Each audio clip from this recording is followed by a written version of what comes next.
Silent treatment. Ignoring text messages. Part 1.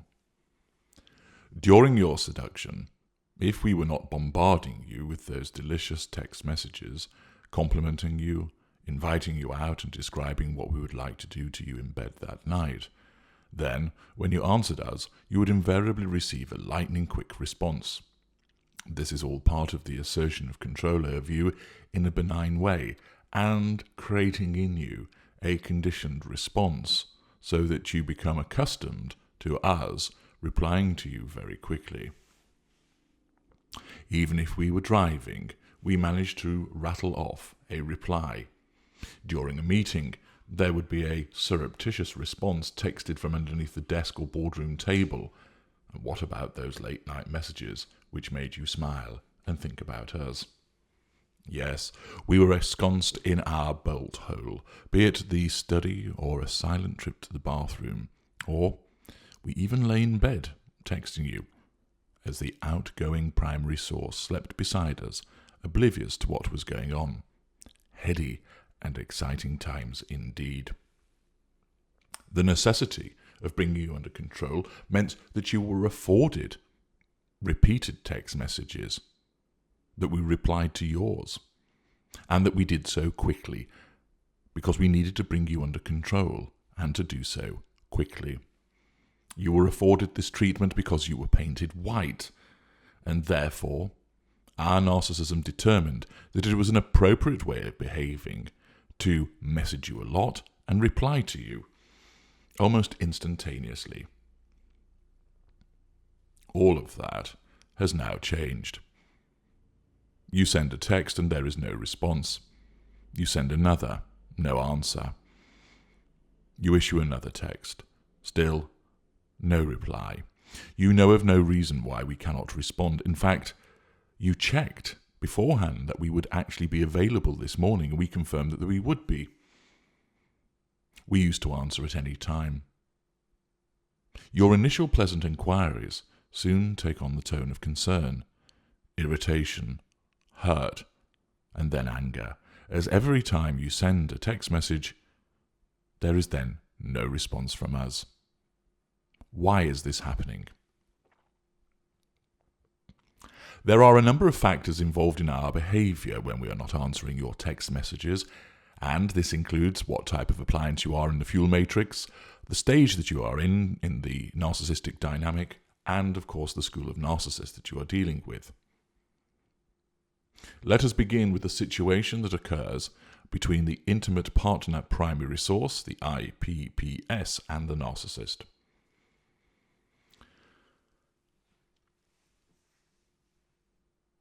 When the IPPS is in seduction, it is extremely rare for us to not answer your text messages. This is when you've been newly embedded and you are still within the golden period with us. As I mentioned earlier, we will respond at any time, any place, and anywhere, and we will be looking to text you and respond to your messages as part of the love-bombing seduction that occurs and the embedding. It is worth pointing out that this period is not the initial stages of the seduction.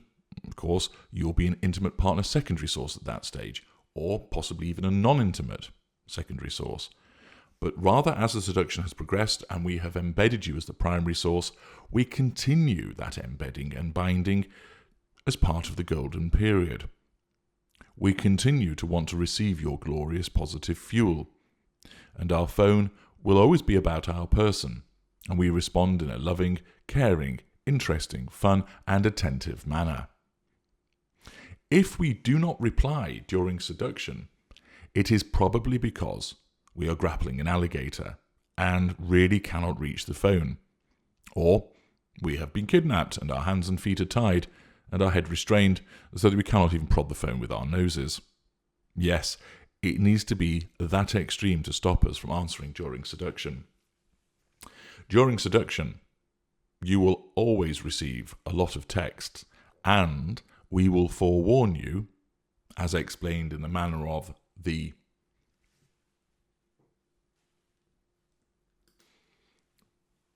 prior warning silent treatment, that we will not be available, and we will explain why, and we will tell you when we will become available. We want to keep you under control and to avoid you being concerned that we are not around.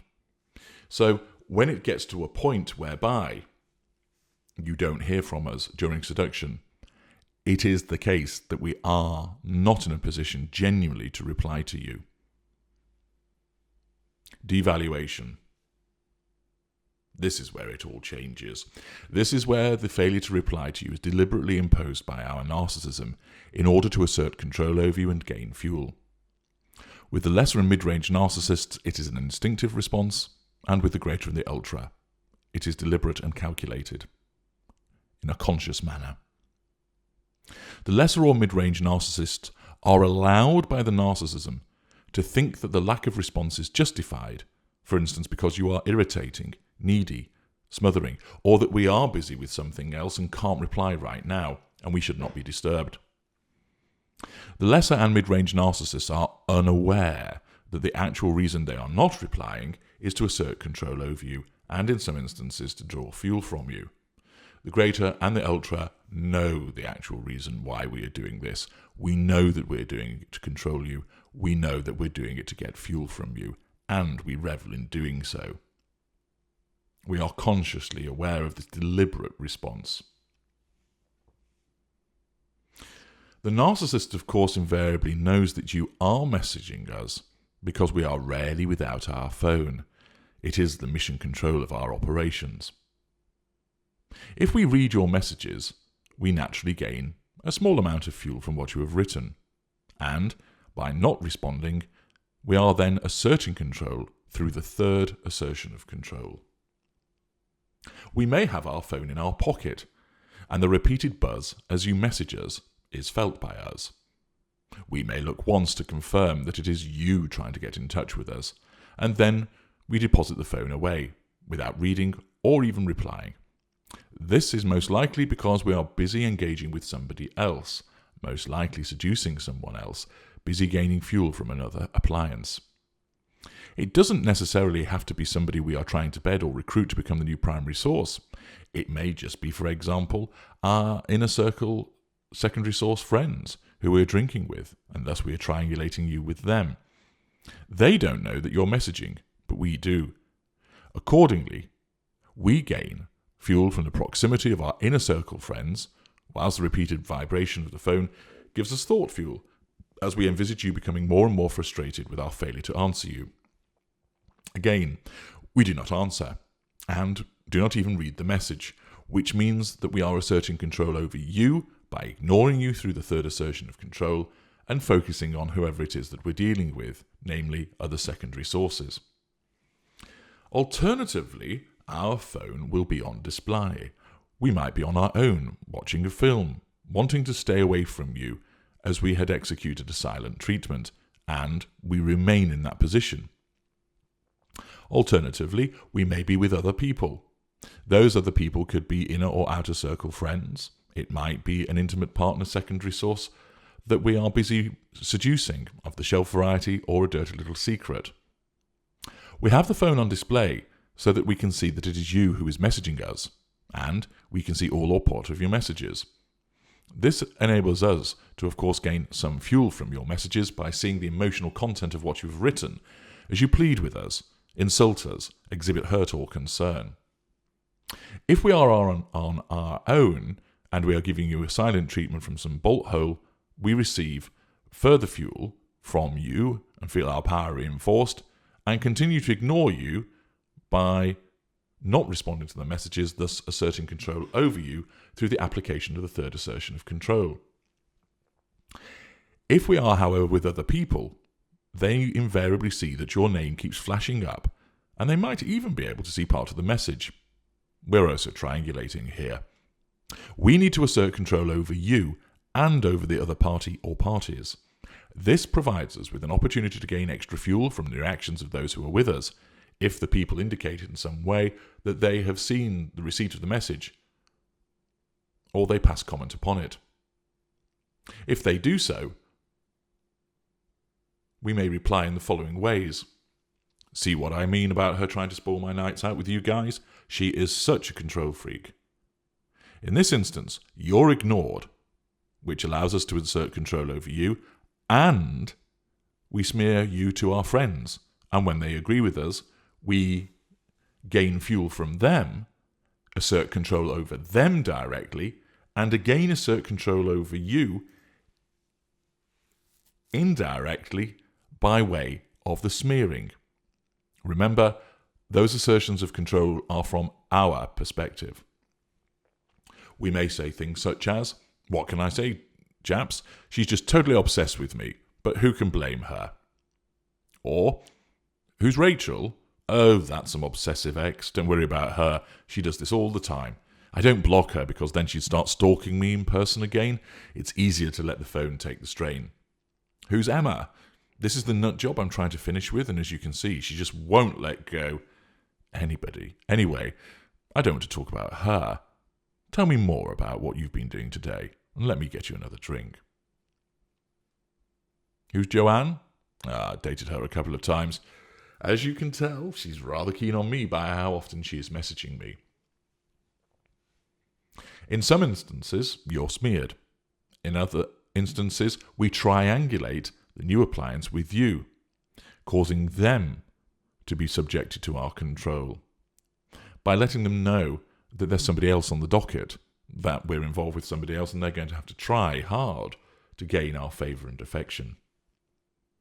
Accordingly, this triangulation will enable us to gain fuel and control over the third party, or, where it's smearing, we gain fuel and control from them whilst indirectly controlling you. This is also done to encourage the prospective replacement that we may well be seducing to work harder to gain our attention. All of the above examples allow us to assert control over the third parties and over you. You receive a silent treatment as a consequence of our failure to respond. We gain fuel from seeing your messages. And if we are triangulating, we will gain fuel from the other appliance or appliances that we are with. It is all calculated when committed by the greater or the ultra, and is instinctive for all of the schools of narcissist. There may be occasions where we will purposefully read the messages but don't reply, and we know that you know that we've read the message. This is done, of course, to derive fuel from them, but it's also carried out so that we know that you know that we've read the message, and that will annoy you, irritate you, hurt you further. We can envisage you, therefore, getting more and more worked up as you know that we are reading, but clearly not replying. This provides further fuel for us, and allows our devaluation of you to be made loud and clear to you, as well as, of course, asserting control over you. In this instance, we are gaining both proximate fuel from you, the content of your message, and thought fuel from envisaging your response to our failure to reply, even though we have clearly read the message. When we do eventually reply, be it hours or days later, it is done to gather more fuel from you and again to assert control over you. It is not because we feel bad, it is not because we think, well, better get in touch so as to ensure that she's not angry with me. It is done for our purposes. Those two elements are the prime aims. When we do get in touch, invariably your response may well be of relief and delight that we finally got in touch, and therefore we receive a blast of positive fuel from you, and you also signal that you are under control. If it is hurt or anger, then we receive negative fuel instead. We often don't give you any explanation as to why we have not responded, deeming you not worthy of one. Our sense of entitlement, lack of emotional empathy, and lack of accountability. Alternatively, our explanation will be framed around the nature of your response. If, for instance, you are giving us positive fuel, we will then trot out some excuse about not being able to use the phone was broken, and other excuses, therefore responding in a benign way, but of course blame-shifting by putting the failure on our ability to return or reply on something else. Some of these explanations may sound plausible, and even if they do not, you're likely to be too relieved and delighted that we're back in touch to make an issue about it, which of course our narcissism relies on. Don't accept those explanations. They're all lies. They are said to avoid accountability, and the reality is that the failure to respond was completely deliberate either unconsciously, lesser or mid-range, or consciously, greater or ultra. If you are giving us negative fuel, then we will blame you for the reason we did not respond, in order to provoke you further and gain yet more negative fuel, saying that we needed some space, that you never leave us alone, that you are always trying to control us and such like. Note once again the use of the words never and always, representative of our black and white thinking. So, which narcissists fail to reply to the text messages? Well, all narcissists will use this form of manipulation. The lesser is most likely to ignore you completely. He will have gained fuel from the institution of the silent treatment and your frantic response to get in touch with us. Although the silent treatment is not one of the favoured methods of manipulation of the lesser, the middle lesser is the one who uses it the most. Instead, the failure to respond is more representative of the compartmentalization that narcissists engage in. The lesser has closed the door on you for the time being, as he focuses on dealing with somebody else. He doesn't want your interruption. Given his lower cognitive function and lower energy levels, he is less likely to juggle two people in the instant, and therefore, basically, it's all he can do to focus on the person that he's dealing with, and he can't handle any distractions from you because they'll threaten his control. So he ignores you and asserts control, and that allows him to focus on who he's dealing with. The mid-ranger's favourite method of manipulation is the silent treatment, and therefore he or she will make repeated use of not answering text in order to control you, make you feel inferior, assert their perceived superiority in this passive-aggressive manner, and, of course, to gain fuel. The mid-ranger is most likely to keep the phone in his or her pocket as they seek to seduce a prospective primary source, savouring the vibrations and taking the occasional glance when the target has gone to the bar or to the bathroom to drink up that fuel from you. He or she will have the phone on display when he or she is alone, delighting in reading your messages, and will also make use of allowing you to know that he or she has read the message and still has not replied. Where the lower mid-range, middle-range type A or middle-range type B narcissist is involved, he or she is less likely to be so brazen as to have the phone on display so others can comment on it, as their narcissism will be wary of damaging control over the other parties. The upper mid-range narcissism is less concerned by such a risk. The haughty, arrogant, upper mid-ranger is less concerned that control will be affected. The greater narcissist will revel in having the phone in a prominent position, lighting up and beeping, glancing at it and ensuring that if he is with other people, then they will see that he's in demand, and it allows him to engage in triangulation. It appeals to the huge sense of superiority and string pulling that the graters will demonstrate that someone is trying to get in contact with them, and that they can brush it off, dismiss it, and explain it away as they rope somebody else in. And that individual who we are talking to accepts what the greater is being told without question, allowing the greater to note that the charm and manipulative guile remain at the top of the game. The ultra will even share information with the third party about what is on the phone, entirely confident that this will not threaten the control over the third party, but rather allow that control to be increased by making the appliance that is being seduced feel as if they are a confidant to the ultra's world, being allowed to know that the devalued IPPS is aggressive or needy or annoying and clingy, to invite this appliance to prove that they are not those things and thus distinguish themselves, to demonstrate that they are worthy to be continue to drawn into the world of the ultra. They then try harder in the full knowledge of what the ultra is doing. They are neither discouraged or dissuaded. If your text messages are not being answered, you are being manipulated. The narcissist is doing so to assert control over you and may well be doing it in tandem with asserting control over others. Where the narcissist fails to respond to your text message, your emotional thinking, of course, rises because you're interacting with the narcissist, and your truth seeker trait causes you to want to understand why you're not getting a response.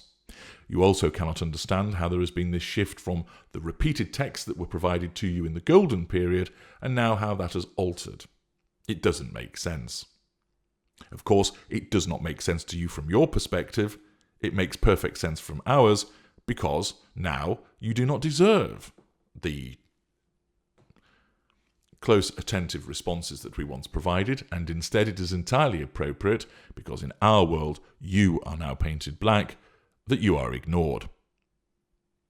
You need to understand that the repeated texting is only going to challenge the narcissist's control, and therefore it will not make him respond.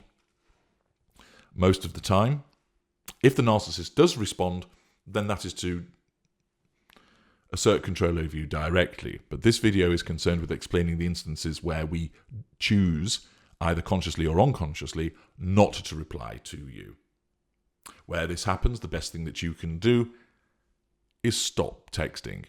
Stop providing fuel. Stop threatening the narcissist's control. And eventually the narcissist, at some point when there is a Hoover trigger and the Hoover execution criteria have been met, will reply to you. Or, more likely, since you are the position of the intimate partner primary source, the narcissist will return home and see you in person.